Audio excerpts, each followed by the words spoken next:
Bonjour, une petite vidéo pour vous montrer un phénomène que j'ai observé il y a 2 ans maintenant et qui se déroule en ce moment, c'est-à-dire quelques jours après Pâques.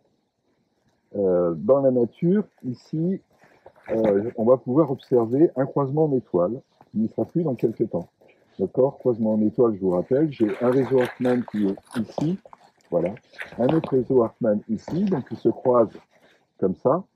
J'ai un réseau Curie qui est en diagonale ici et qui vient se superposer avec un autre réseau Curie qui est ici.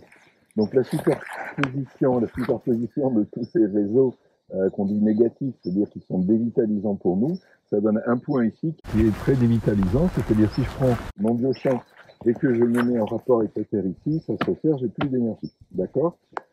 Par contre, si je me mets au-dessus de ce réseau en étoile et que je viens mesurer mon biochamp ici, là par contre mon énergie augmente. Alors vous allez me dire, c'est bizarre, quelle est l'équation, d'où ça vient? Eh bien tout simplement qu'il y a une présence, c'est-à-dire un être positif élevé, qui a créé ce réseau en étoile pour une période d'environ 15 jours, dans le but de raffermir la Terre après les naissances de Pâques.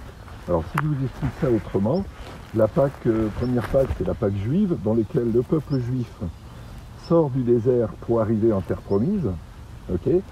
Le deuxième Pâque, c'est la Pâque chrétienne, dans laquelle Jésus sort de la mort pour arriver à la résurrection. Mais d'une manière générale, Pâques, dans le cycle d'une année, ce sont les naissances.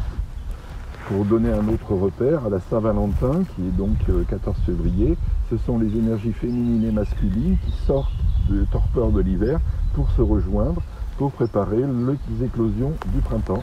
Et ici, on arrive après à Pâques.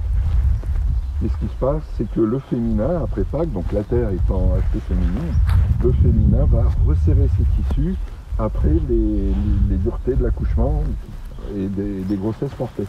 D'accord? Il y a une solidarité de la Terre qui se manifeste là, et donc pour resserrer les tissus, il y a ces réseaux en étoiles qui se constituent, ces croisements en étoiles qui se constituent et qui sont faits par des présences, ou quelquefois aussi au-dessus de ces croisements en étoiles, on va trouver des esprits de la nature assez élevés, comme des grands elfes, des grands trolls, qui travaillent en solidarité avec le féminin pour raffermir les tissus et la terre. Donc c'est assez étonnant. La première fois que j'avais trouvé ça, c'était sur un lieu sacré dans lequel il n'y avait normalement pas de ces réseaux dévitalisants, Hartmann, Curie, etc. Alors je précise que la présence m'a donné l'autorisation de la filmer. Okay, voilà. Donc je voulais vous signaler ça. J'espère que la vidéo vous a plu. Si c'est le cas, n'hésitez pas à cliquer un pouce levé sous la vidéo. Et faites vos recherches aussi assez rapidement, parce que c'est 15 jours, une semaine après Pâques, que ça se met en route et qu'après ça se disperse. Mais si vous pouvez porter témoignage, montrer que vous avez trouvé ça aussi autour de chez vous, n'hésitez pas. Je vous dis merci, à bientôt.